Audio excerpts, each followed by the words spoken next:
the wonderful Dan Bird from season 3 of The Traitors, talking about his autism and his experience on the show today. It's all in aid of Neurodiversity Celebration Week, which starts on the 17th. So my name's Dan Bird, and I was a contestant on season 3 of UK Traitors.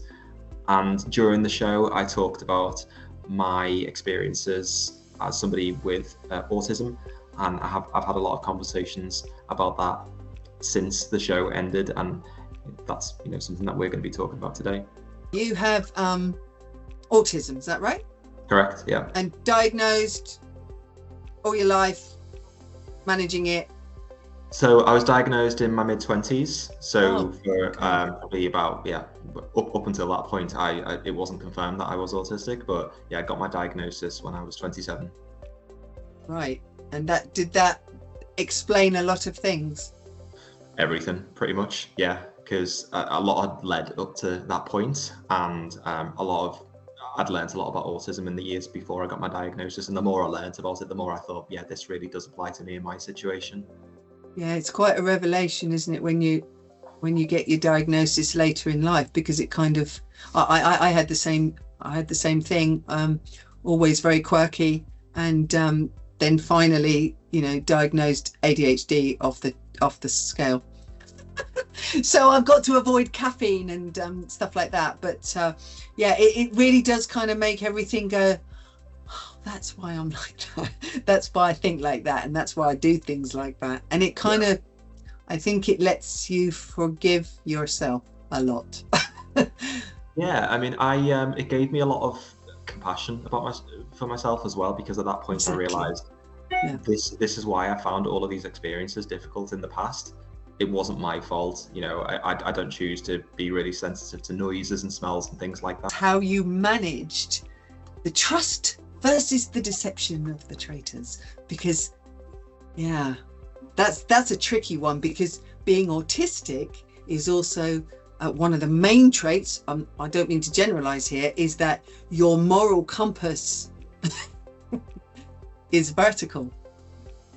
So I'm very curious.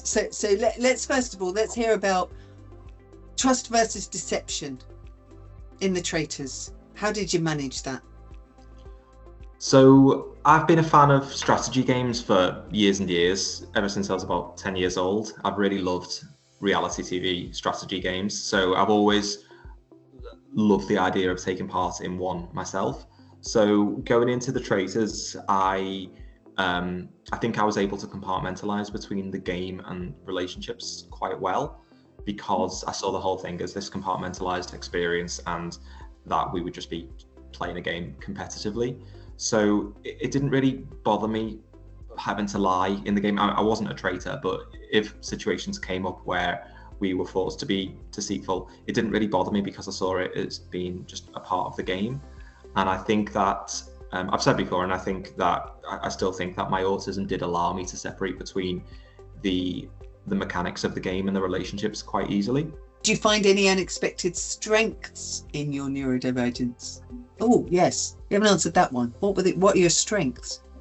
So I do think that my ability to separate between the game and emotions was something that was a definite strength of mine. I also think that one of the hallmarks of my autism, and obviously it differs completely for every person, but is the fact that I get so passionate and invested in certain interests. And like I say, I've been a fan of these types of shows for years and years, so I was able to digest all of the lessons and things that I've learned from watching those shows over the years, and bring that into the game as well. And I think a lot of people saw me playing the game quite differently to how a lot of the other people on our cast did, or how a lot of the players in previous seasons did. And I think that's as a result of being so passionate about this type of thing for so many years and being able to offer a different perspective.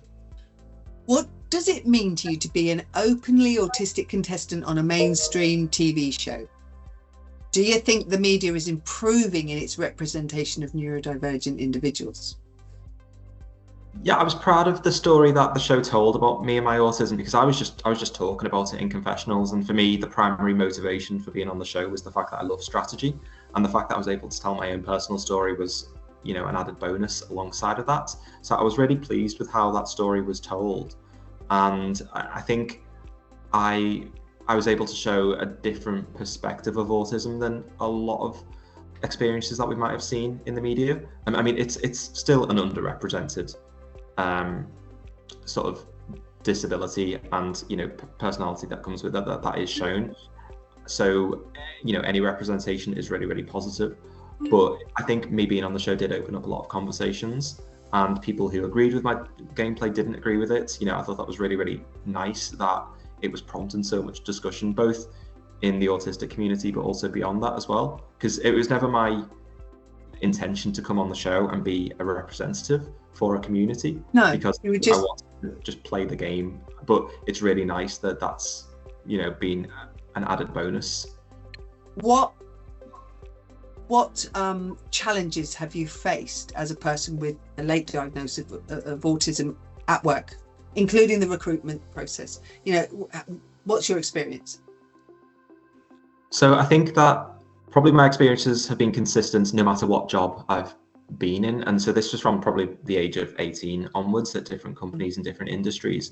I think starting with the recruitment process, I think because I tend to see things in a very compartmentalized way, I see the interview as very separate in itself as well. And I can either do really, really well at an interview because I'm able to prepare so effectively for it and see it as its own experience, or I can be, I guess, sometimes misunderstood by the interviewer because I tend to approach interviews very formally and very sort of black and white and very formulaically as I go through it. And that can either really impress the interviewer, or they can think, actually, he's quite cold and there's not a huge amount of rapport between us. So it all depends on the kind of perspective and the motivations of the interviewer.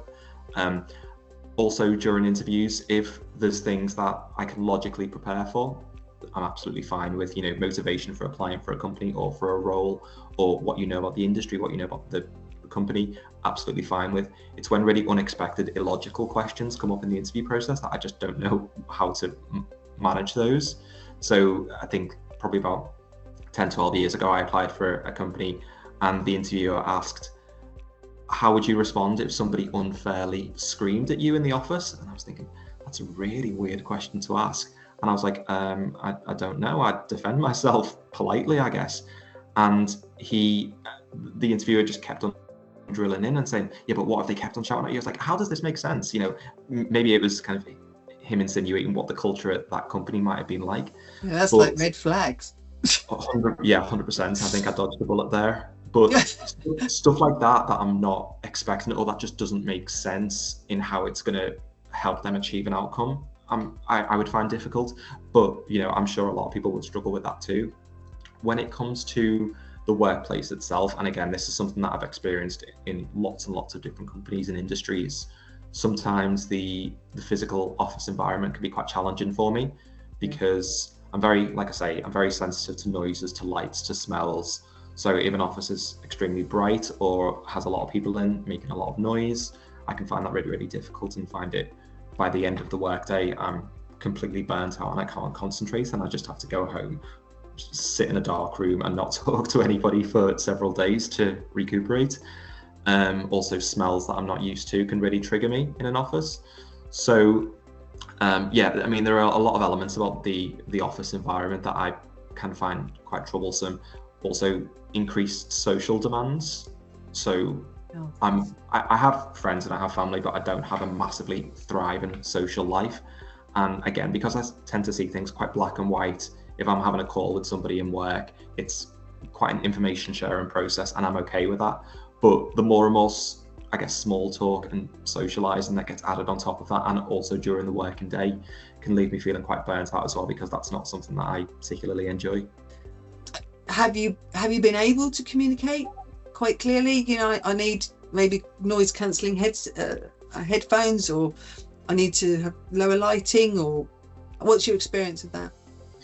Yeah, I'm comfortable in talking to people when I'm feeling uncomfortable with the situation, because years before my diagnosis, I was doing this anyway. Not always in work, but at home. So for example, if there was something really noisy happening in the house, I'd be confident enough to tell my family, can you please just keep the noise down? And that extended to like a lot of different situations. So I was already trained in asking for accommodations before I had that formal diagnosis to justify why. But that's amazing. Yeah, but the difficulty is that without knowing the full reason for it, people can sometimes see you as being quite petulant and difficult. Why is this person always complaining about noise? He's such a buzzkill. But when I, explained a little bit more, this is exactly why I need it, then people's understanding developed too. And it shouldn't have to be that way. People should take you at face value. But the reality is that they needed an explanation a lot of the time. But yeah, because I had that practice, I've always felt quite comfortable talking about what I've needed.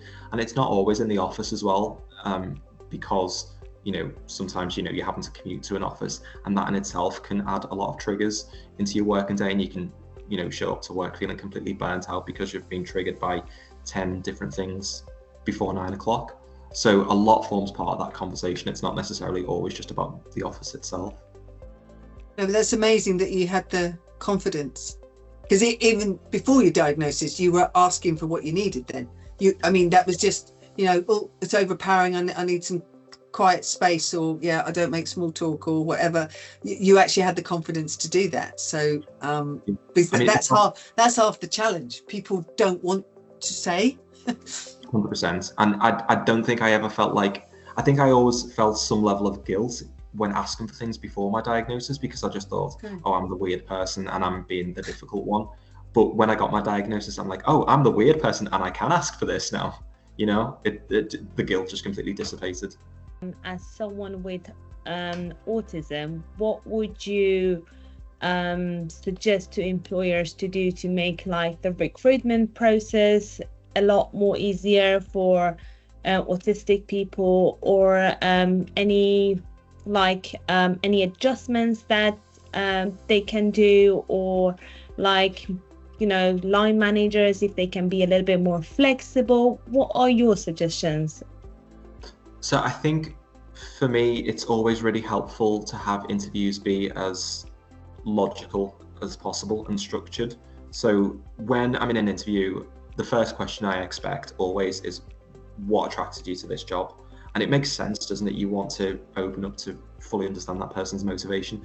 But sometimes like a completely left field question can get thrown in and you're like, oh, this doesn't feel like the introduction that maybe I should have expected. And every interview is going to be different and going to be testing for different skills. So I don't want to prescribe something that isn't going to work in all scenarios, but that's just something that's helpful for me to know that there is a logical flow of questions that are going to happen. I know for other autistic people that I've spoken to, having questions in advance would be really helpful, to allow people to prepare properly, again, to avoid that level of uncertainty, because interviews can be extremely nerve-wracking to a lot of people, and it seems a bit of a shame to rule out somebody who's going to be fantastic at the job just because of, I guess, blindsiding them in the moments over something that they're not fully prepared for, or that they wouldn't even think to prepare for. Yeah. So yeah, a lot of different accommodations, keeping expectations as clear as possible if it's happening over online, or if it's in a room, giving as much information about that room as possible, including maybe directions about how to get to that room in a building. And yeah, just having everything be as clear and as understandable as possible, I would guess. I would say. Thank you. I'm sure that you've been asked this before, but what was it like when you found out that Mina was a traitor? Because obviously you were quite close with her on the show. I was. So those last couple of days that I was in the game, I thought it's definitely somebody I'm close to, because I didn't have any votes at that point, and I thought, well, I'm probably an easy target to be murdered because I'm quite an obvious faithful, I think. So I started thinking it's definitely somebody that I'm close to. So by the time I left the game, I wasn't massively shocked that it was Mina who was the traitor. I thought it's probably going to be her or Alex or somebody else that I'm really close to. So yeah, not fully surprised, to be honest, because I just felt that the game was going that way and somebody was keeping me safe. She did play it very well. She played it excellently. Yeah. She played a really, really good game. Yeah. She was fantastic socially. So she made, and I thought Linda was like this as well to some degree. Well, completely, is that they just made you feel so comfortable and like they that you enjoyed their company so much that you just didn't really want to go for them, because the game's as much about keeping your allies in as it is about finding traitors. Yeah. Well, thank you. As a person to live with this condition, and very successful, obviously, if you can describe autism in just 2 sentences, what you would say? So I would say autism is an extremely broad spectrum which manifests itself completely differently for each person who has that condition, and is related to, it includes a lot of different experiences related to sensory sensitivities, different ways of socializing, preference for structures and routine over a lack of structure.